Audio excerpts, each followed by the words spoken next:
Hello, everyone, and welcome to our Facebook Live today. Thank you all for joining us. I see Sherry from sunny and chilly, Ohio. Chuck is here joining us. We have Barbara from Kentucky and Martha from Maryland, Karen from Denmark. So thank you all for tuning in. If you haven't written yet, please let us know where you're joining us from today. Where are you located? What's the weather like over there in your part of the world? I know it's changing in a lot of places. So let us know what it's like out there today. And thank you so much for joining us, no matter what the weather is like over there where you're located. There's always time for genealogy. We know, you can never miss a chance to learn a little bit more and brush up on your genealogy and family history skills. So we're so glad to have you joining us in the audience today. And it's really going to be a fantastic session, so definitely worth tuning in for. Of course, if you're able to join only for parts or just, or you miss things, you're definitely always able to rewatch our Facebook Live sessions on the MyHeritage Facebook page under the videos section. So, if you want to rewatch parts or you have to head out in the middle, know that it will be saved there afterwards and you can definitely rewatch it. So, we have a great audience, a great speaker. We have with us James Tanner today, who will be talking about newspapers and city directories, some very, very important historical record collections. For those of you that have been paying attention to the recent release of the 1950 U.S. Census, we've been releasing gradually many, many different parts of this huge collection, and we just had a release actually today. So make sure to check it out on our blog, blog.myheritage.com. We'll also put a link in the comment section where you can learn more about today's release from the 1950 U.S. Census collection. A lot of news coming out about that collection gradually over the past few weeks, and it is just very exciting for all of us to see that develop. So definitely make sure to check that out. And of course, you can follow all of our updates on the MyHeritage blog. As I said, blog.myheritage.com. That's where we post all of our newest updates, user stories, any MyHeritage news that comes out. So definitely make sure to check it out and follow as new things come out and develop. So for today, since we'll be talking about newspapers and city directories, we're going to do a little bit of a giveaway. We'll be giving away a MyHeritage complete plan. So this is the best plan that we have to offer on MyHeritage. It will give one lucky winner unlimited access to just about almost 17 billion historical records. We're just under 17 billion. So it'll give you unlimited access to all of those collections, as well as unlimited family tree size, access to all of MyHeritage photo tools. That's the MyHeritage Photo Enhancer, MyHeritage in Color, Deep Nostalgia. So this is just an amazing giveaway. And all that you have to do to enter is just to leave us a comment in the comments section and let us know something that you've uncovered in MyHeritage newspapers or city directories. We want to hear from you about, a newspaper article that you found about a relative who was arrested, or any interesting, funny, or amazing discoveries. Whatever it is, let us know in the comments. We want to hear from you, and we will choose one lucky winner to win a MyHeritage complete plan at the end of today's show. So we look forward to reading all of your comments. And of course, feel free to leave questions throughout for James, and we will get to them at the end of today's session. So allow me to introduce him for those of you who don't know James Tanner, even though he's been on our show many, many, many times, and we just love having him back. So we are so appreciative that he has joined us today. He has over 40 years of experience in genealogy research. He's an avid blogger of Genealogy Star, and of course, a family history volunteer. And he is just so knowledgeable in many, many different topics having to do with family history and genealogy. Always the expert. And we thank him so much for joining us today. So let me bring him onto the screen here to say hello. How's everybody doing today? There. Oh, sorry. There's a little bit of a delay. So now we have you on screen. Oh, now you're on screen. So I can say hello again. Hello again. Thank you so much for joining us. Unfortunately, when I share my screen, I can't see anything else. So I have to go like I'm talking on the radio. Of course, nobody here has ever listened to the radio, so no. I'm glad to be here. It sounds like, this is a tremendously interesting topic, and just unimaginable amount of information. So it's really a place to go to look. And we can't wait to hear about your own discoveries using newspapers and city directories. Yep. Well, we've got a bunch of those, so I'll be going through that. Fantastic. So let me just bring your slides up here. Let's see when we got them up. When we have them up, there we go. Perfect. All set. Ready to go? Yeah. Thank you.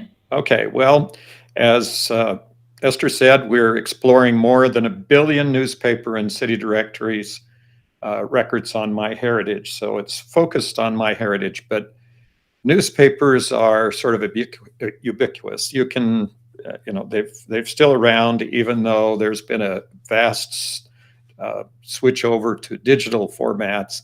We're still seeing papers come through our bulk mailing, our spam mail that we receive every day through the mailer.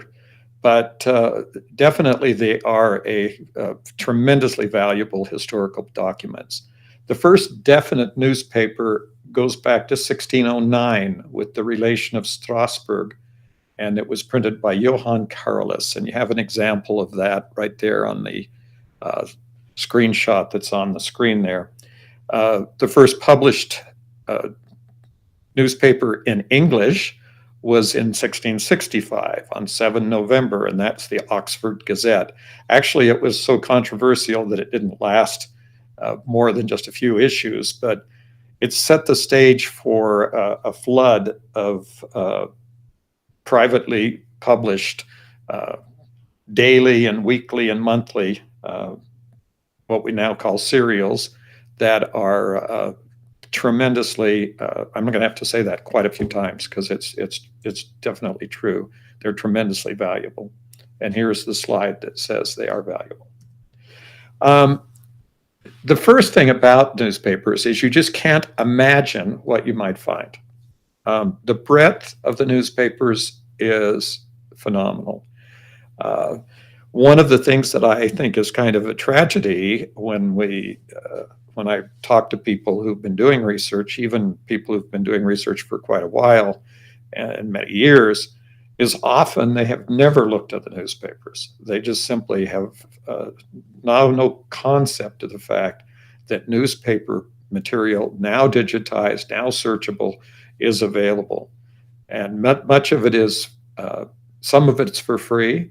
Much of it, unfortunately, in a sense, is behind paywalls, but it's all tremendously valuable material.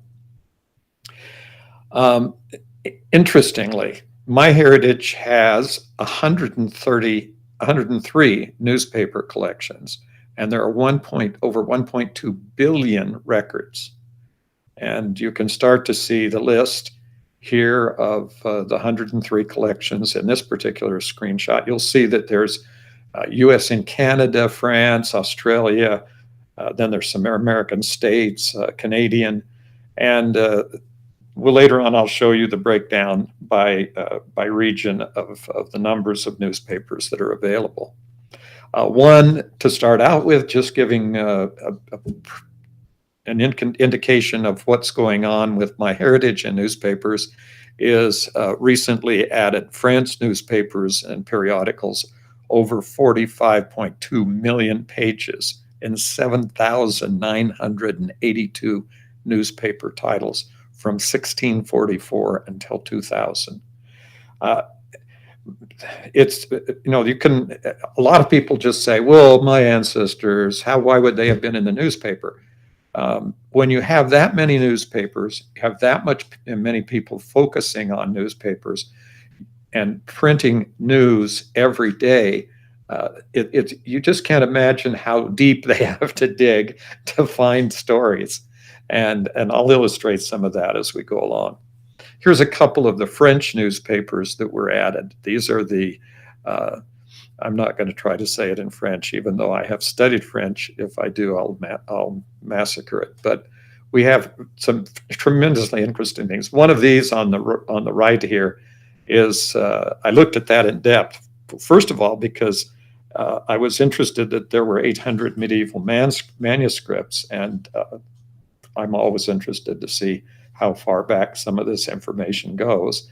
And then down at the bottom, there were a number of what they called paper toys, from paper dolls to folding up things. And one of them was folding out a copy of the Eiffel Tower. Anyway, I was very amazed at some of the things I was finding.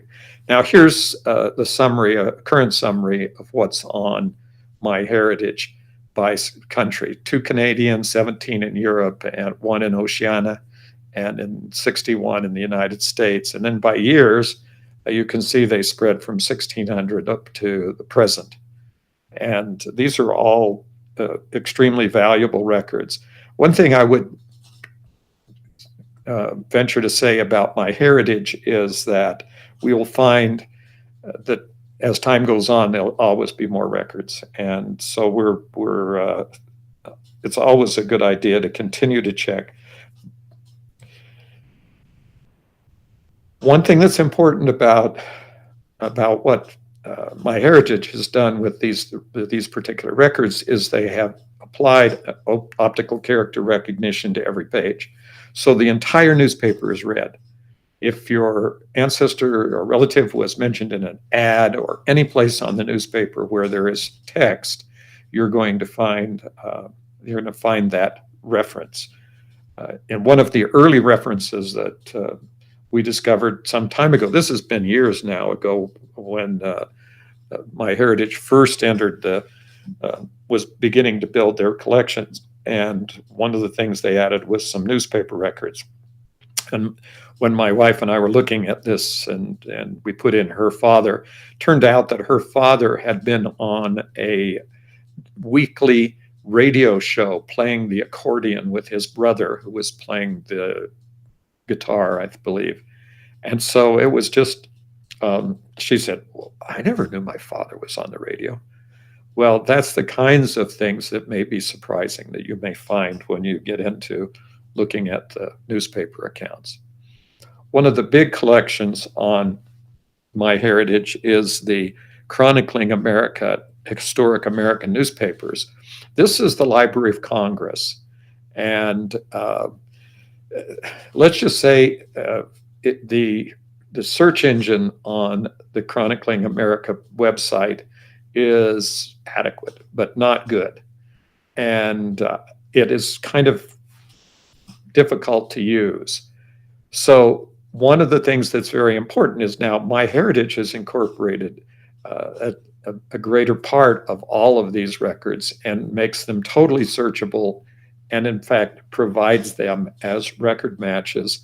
And so the difficulty and the time I spent originally before this happened with MyHeritage in looking on Chronicle America was significant, and it was not always very productive. But this is, we'll show some examples of what happened. And then in addition to that, MyHeritage has all of these related collections.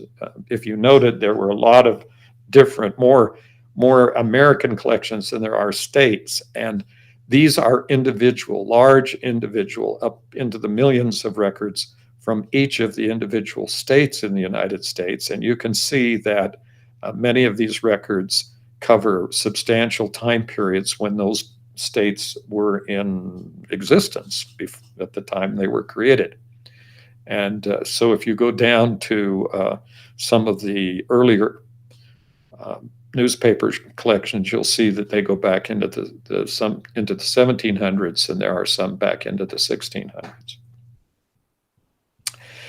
And I mentioned that newspapers show up as record matches, and this is extremely important to understand this, that when you have a subscription for data to MyHeritage, the full subscription, you can, every individual that you have in your family tree will be exhaustively searched. All the records they'll search, constantly searching for records. And this is something that for someone like me who has been doing genealogy for 40 years, you're looking at the number of people out there, and the number of records is just overwhelming. But when I focus on any one individual or any one family, like this is my grandfather, Harold Morgan, then it's important to me to get the information about my very close relatives, obviously. And so I would, and I'm finding here a number of record matches. Some things I know about, but these newspaper accounts are things that I either have not done or I've not had the time to go and look in other locations. But here they are already matched on MyHeritage. It's a tremendous time saving and tremendously an effort that really adds value to being on the website.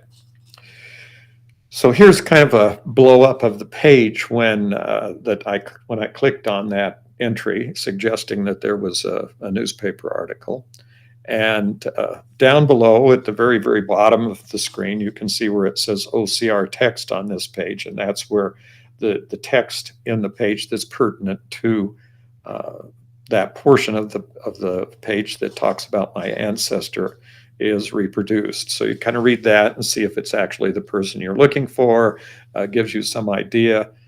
If you know the places that your ancestors are involved in, then this is going to be a lot easier for you to identify whether or not this is the right person.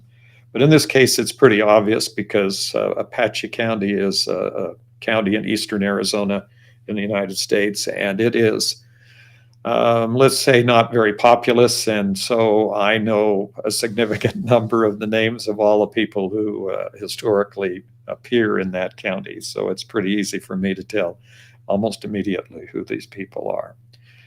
This is another screenshot blow up of the actual page, so you can see how much information there is on that page. It's very interesting just to read the newspapers because it gives you not only a feel for the area where your ancestors lived, but it may also inform you about your ancestors. And in this particular case, it turns out that I have 10 relatives mentioned on this one page, including my paternal grandmother and my maternal grandfather.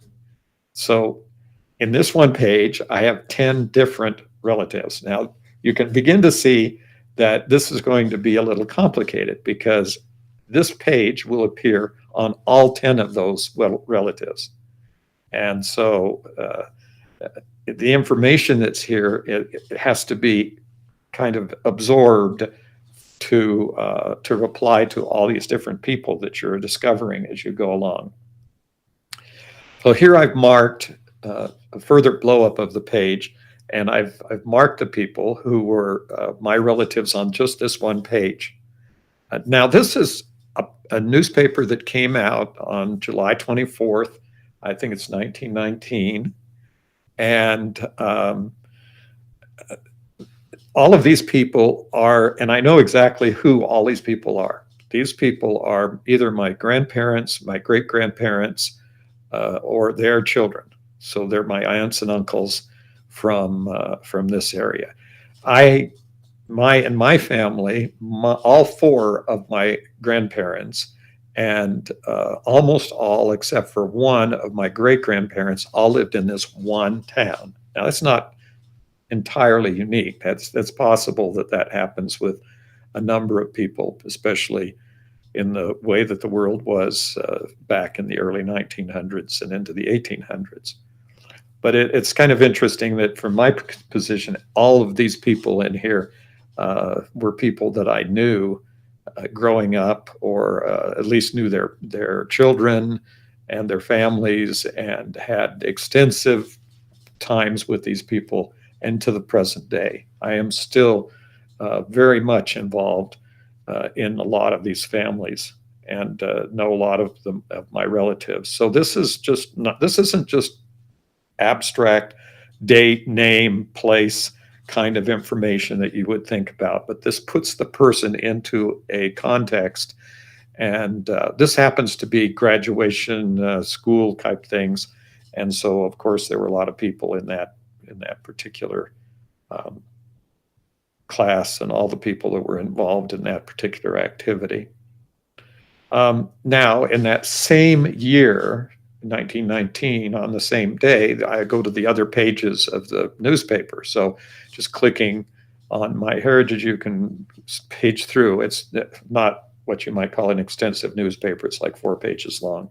So it was just a fold over one sheet newspaper. And in this case, the lead story on local items here in Apache County was my great great grandfather. His name was Charles Godfrey Jarvis. So all of the relatives that I found, and there may be more because I would need to go through every single page and read through.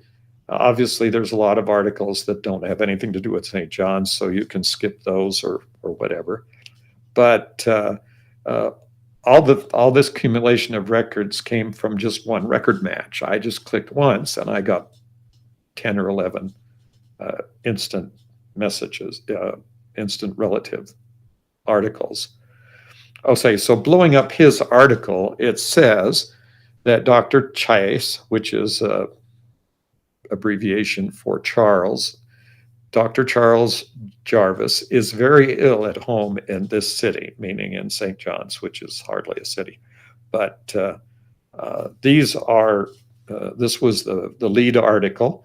And interestingly enough, here's the part of the profile page from MyHeritage for Charles DeFries Jarvis, who was my Charles Godfrey DeFries, who was, interestingly, because his name is Jarvis, but he actually was born DeFries. And when he married my great-great-grandmother, she was my actual relative. She was the Jarvis. But when he married her, he took her name. And so he became Charles Jarvis. And all my relatives are Jarvises, or if he had not done that, at least this part of the line would have all been DeFrieses. And I do have DeFries cousins. So it's kind of another thing you find out that's kind of confusing.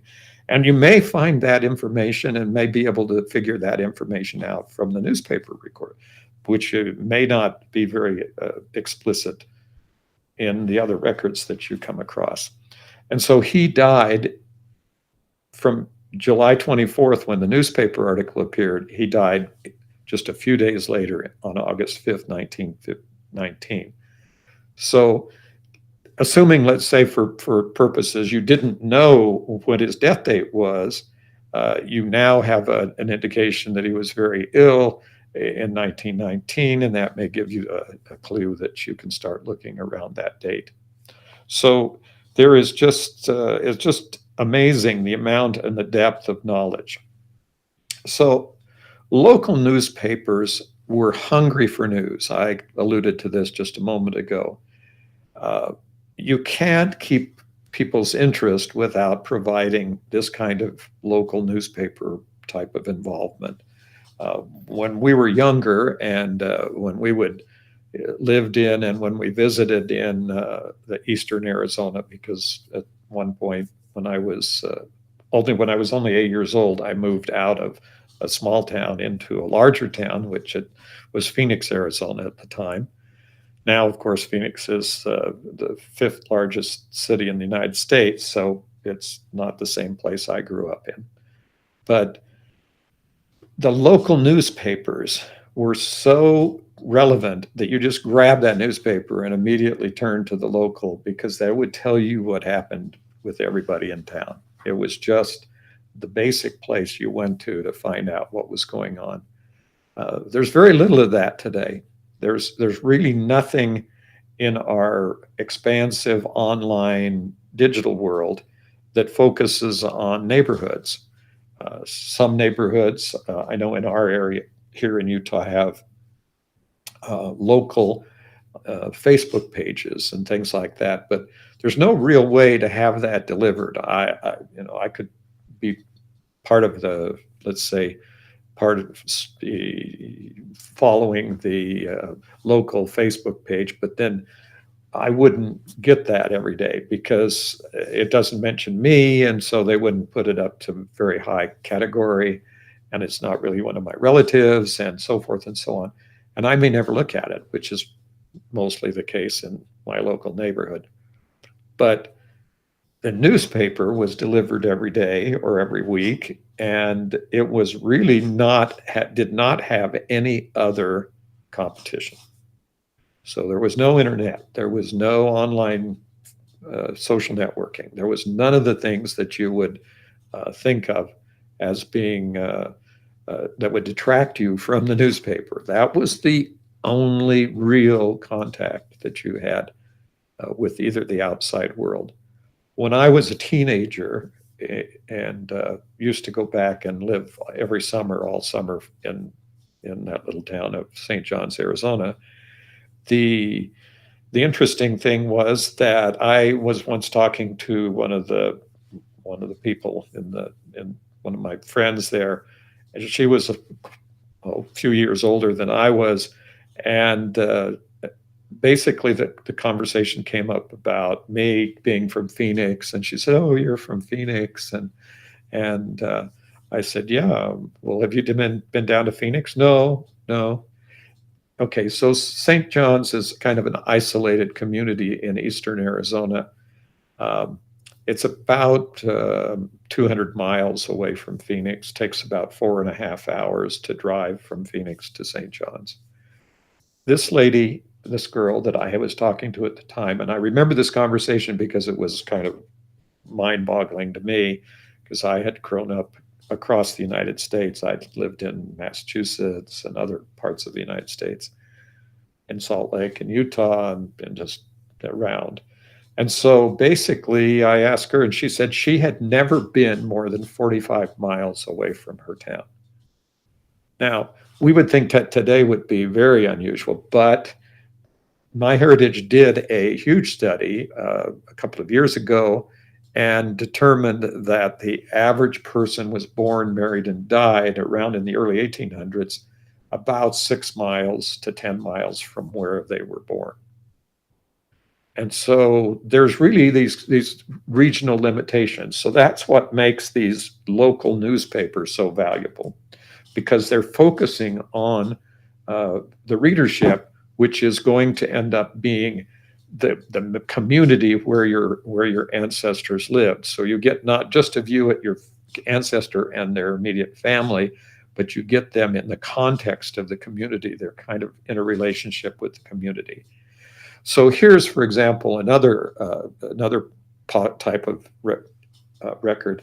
One of the questions I get when I talk about digital newspapers invariably is, "Oh, do they include the obituaries in the newspapers when they do the digitization?" And I go, "No, they cut them out because they don't want them." No, yes, they do include everything in the newspaper. The entire newspaper are usually digitized.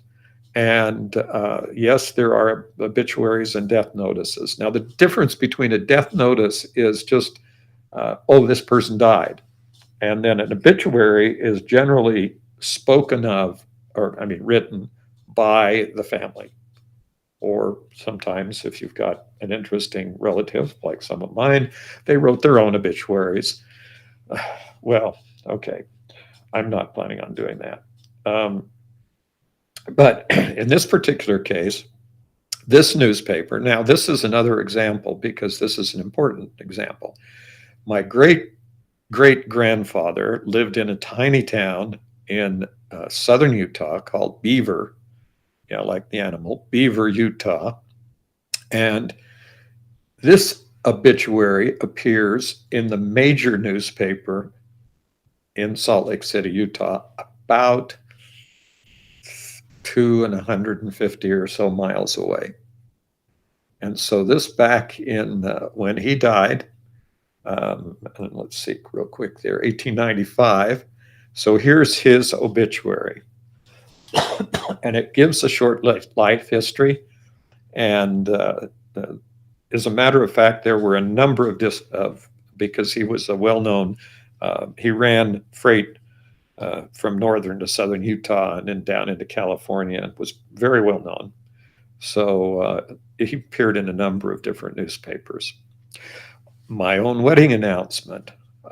You might be interested to see, if you have one, that your announcements appears in the newspaper. And here's the information about my wife and her, all of the wedding and who were the bridesmaids. Now, here's this one article, and let me just emphasize this one article. And if you go down through there, you're going to have a list of all these people who were invited to in this case, the parties and all of the things that were going on. Now, this is not something you would see in the newspaper today. This is not possible. You may not even see this kind of detail online. But almost everybody in that article, except for my wife's friends, and are either her relatives or my relatives. And so we have a list of potential relatives here that is quite expansive. So this one article, and the date of the article gives you an insight into how many people of these people were alive and who were relatives. So if you're wanting to expand your research from just those in your immediate family or your immediately direct line family line, newspapers are the one major tool in accomplishing that. So what's happened here from when I go back to the St. John's Herald up in Apache County, and this one's from 1916. Here are marked a few of the articles just on this one page that give information about members of my family, my relatives, and those I was related to. In fact, on this page is my great-grandmother and a couple of my uncles and a lot of cousins, and another great-great-grandfather. So these are records that can be extremely valuable. Here's my great-grandmother, who was featured on that particular page, who I knew personally, but it's also interesting to find out some of the details of her life that are reflected in the newspaper articles. One of the things that in my particular lines is important is that I'm searching for relatives in a lot of different countries because obviously that happens. But the kind of the unusual one is that 3 of my ancestral families were people who were encouraged to immigrate from England to Australia. Now, they weren't criminals. They were actually paid by the government, a government program that relocated, they're all poor people from England to Australia. And so they show up in Australia. A couple of these 3 interrelated marriages in these families came to America, but the bulk of the rest of the family stayed in Australia. So I have a significantly large population of my family, of my relatives who are in Australia. And here's a sprinkling of my family names in the Australian newspapers. Obviously, there's over 500,000 results for the Bryant name, So I'm going to have to look more specifically to see if I can find some of the relatives. But this is a way that I'll be able to kind of narrow down and find some very specific. And these are probably relatives because these people are all in New South Wales, and that was where all three of those families lived. Here's an example. A couple of years ago, MyHeritage announced that they were going to begin incorporating some non-English, other language newspapers, and they have an extensive collection of Netherlands papers.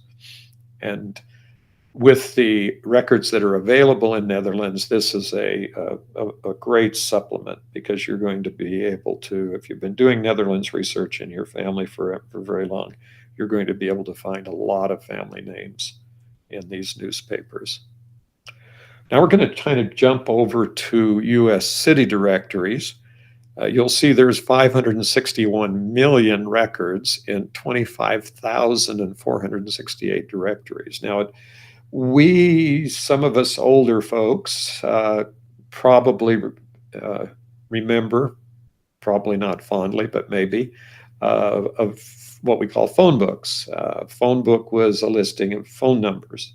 Well, before there were a lot of telephones, there were still a lot of city directories, and these go back almost as far as newspapers, so almost clear back into the 1600s in a lot of cases.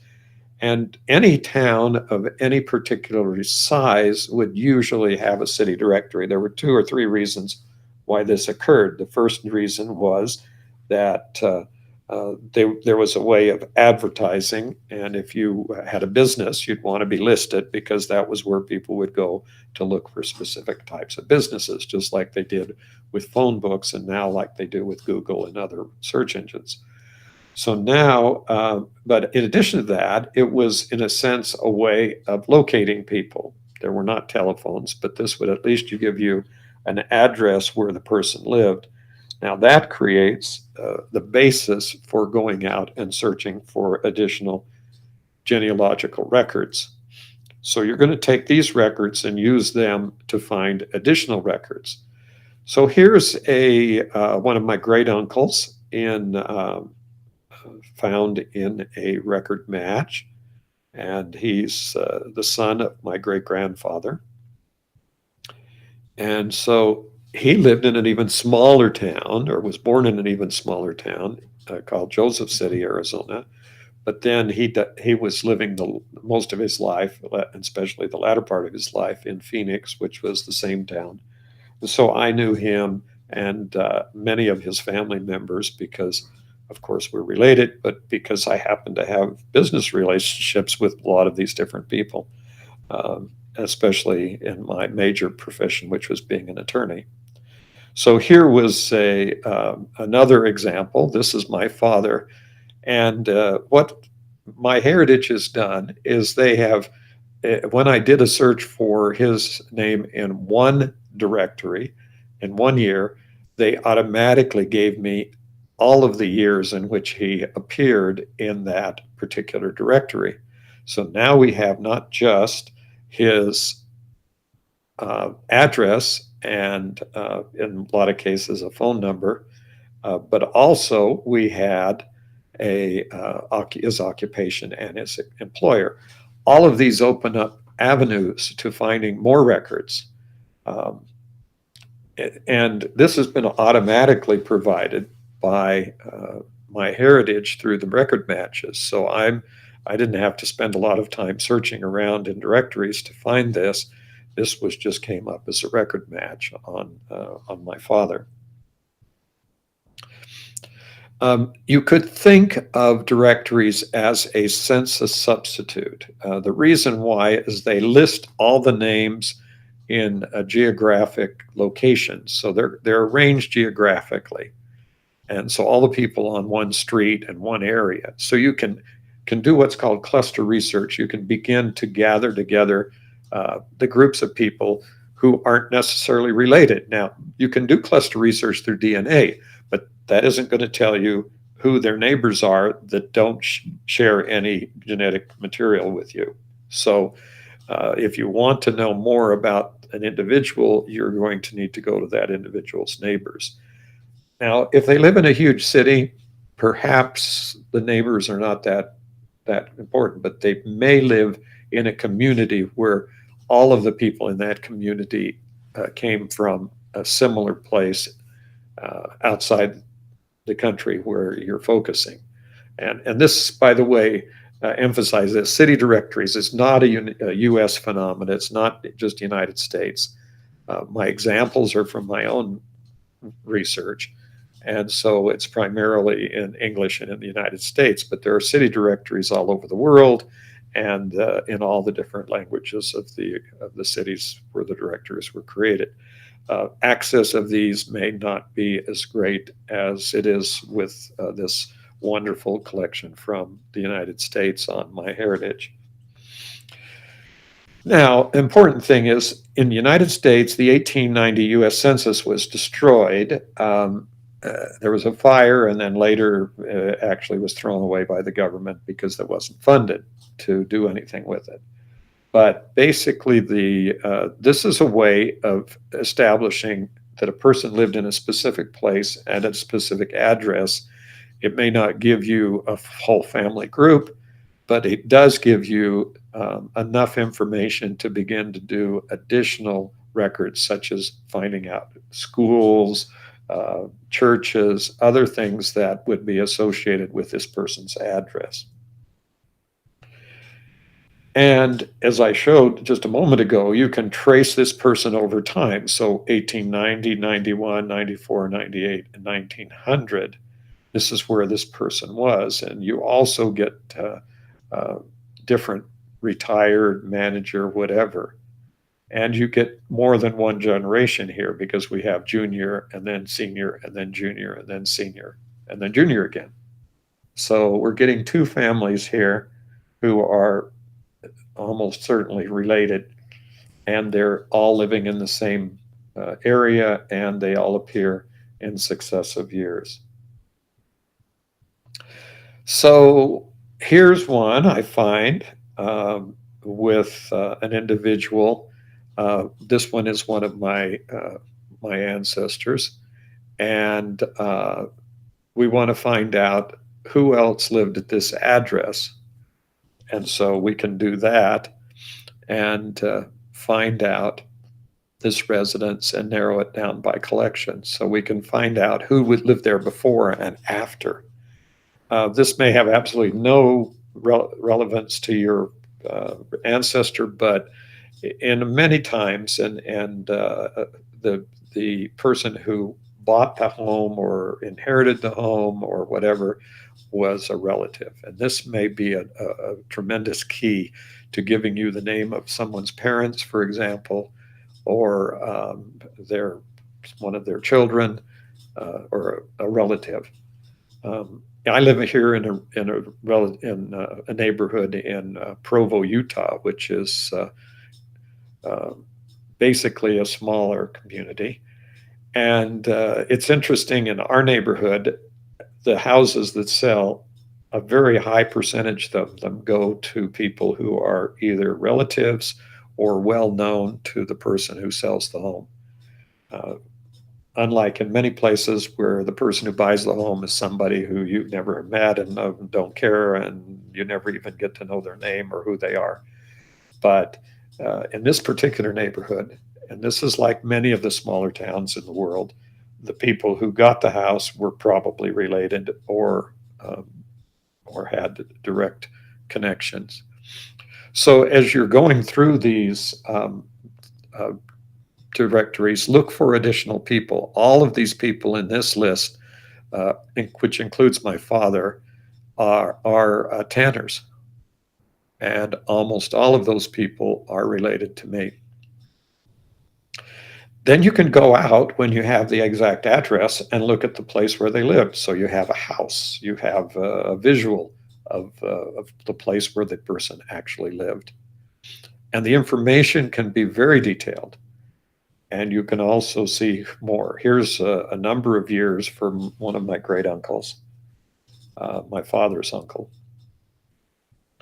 So understand also that even smaller communities had city directories. And so that was important also.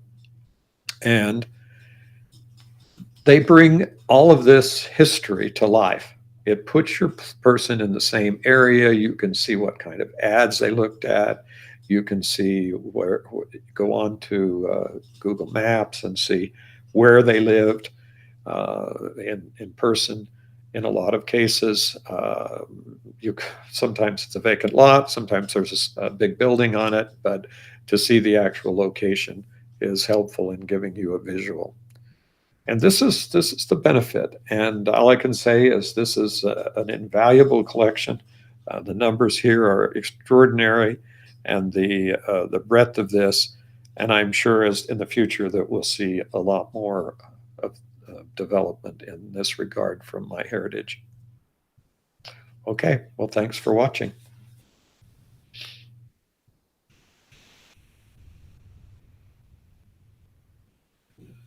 Thank you, James. And I see this comment here from Donna. She said, newspaper clips bring people and neighborhoods to life like nothing else.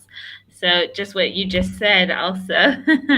It's just so true that it really adds color and life to your family tree when you find out some of this information from newspapers and also from city directories, of course. And we did have a few questions, if that's okay, that we can take from the audience. Okay, fantastic. Let's see. So we have a question here from Sloan, who said, my father's line stops with my second great grandfather. Recently, I was told he was lost at sea in the family travels from England to Maryland about 1790. And his infant son was taken in by a family.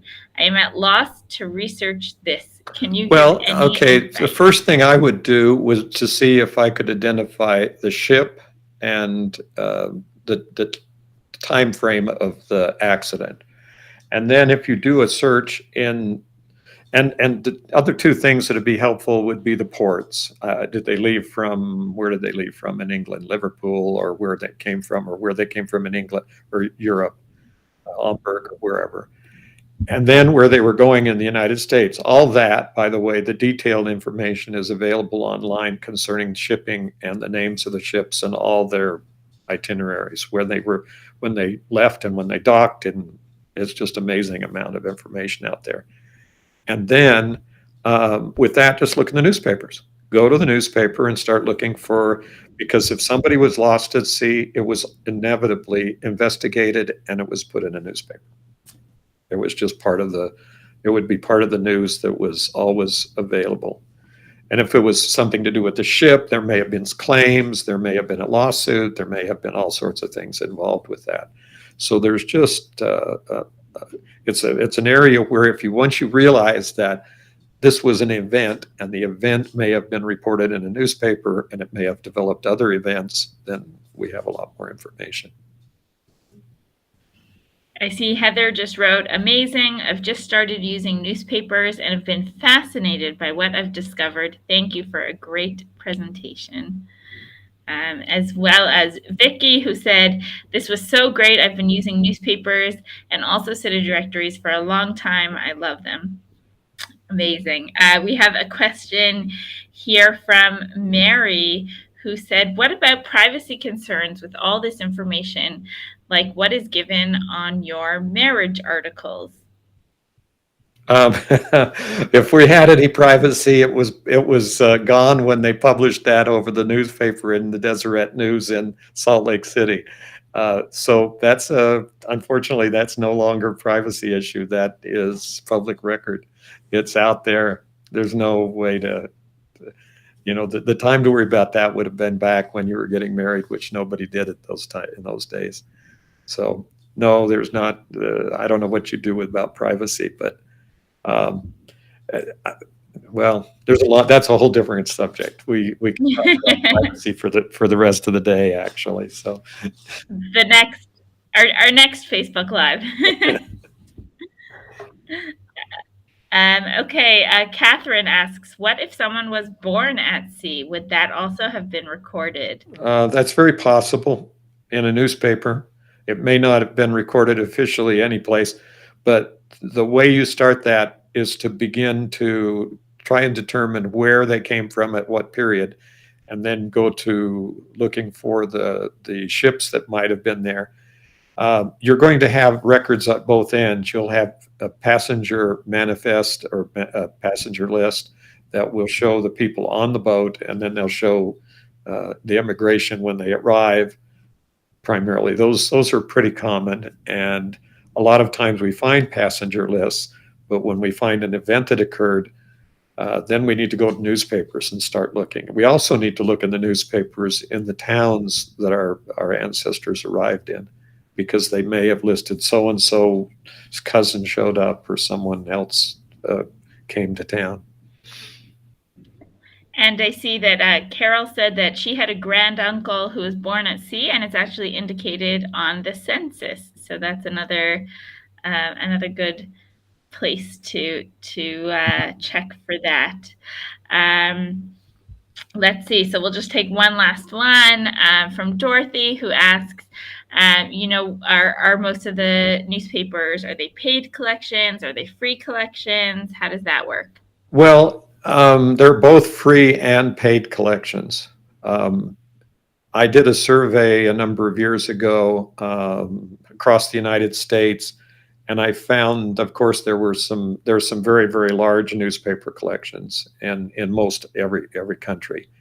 But in addition to that, I found that there were, particularly here in the United States, there were free websites in almost every state in the United States. And the issue isn't so much whether it's free, but the question is uh, the coverage, which newspaper and which cities are in those. So you're going to find it both ways, and yes, that may take some time. And of course, as you said, at MyHeritage, we're always adding new collections, almost daily. I think we're adding new collections to our historical records. So just because, of course, you have to continually check, because what we have today won't be what we have next month, or the month after that. So they just keep coming, and we might add, a collection that'll be relevant to your state or to your country. Not Oh yeah, that yeah. A good that example of that is the French records that have just been added. There's just millions and millions in the last few months, in the last couple of months. definitely. It's just, if you didn't think they had any French records before, they do now, more than you can imagine. There's also been a Exactly. huge Jewish gen collection that's been added to MyHeritage. So those are huge collections of records in just the last month or two. Yeah, no, it's just constantly evolving. So definitely make sure to, stay tuned to all the updates, but also to keep checking and keep searching, because you never know what you'll find. So now, James, we have the honor of giving away a MyHeritage Complete plan. So that plan will give one lucky viewer access to all of our collections on MyHeritage, almost 17 billion historical records and counting. As I said, as well as unlimited access to all the MyHeritage photo tools, DNA tools, uh, uh, unlimited family tree size. So just an amazing gift. And we received a lot of really nice comments here in the audience. But our winner for today is Christine Halverson. And Christine wrote us a very interesting comment here, James. She said, my newspaper find was having no success finding any vital record about my related to the death of my great grandfather. But then I found a newspaper article that told me that he was killed by being kicked by a horse. The article enabled me to pinpoint his date of death and where he was buried, a true treasure trove for Oh yeah. me. Hmm. So, what a find there. And Christine, please send us a message on our Facebook page in order to claim your prize. I see she's very excited. She wrote in the audience, woohoo, and she's looking forward to that subscription. So, we're so glad to be able to gift that to you. Congratulations, Christine. And thank you to everyone in our audience for joining us today. We hope that you'll join us next week for our next Facebook Live. James, thank you so much. We hope to have you again soon. We got a few ideas for some topics from the audience today. So we will definitely be in touch with you. Okay, thanks. We'll see, Esther. Thanks so Thank you so much. much.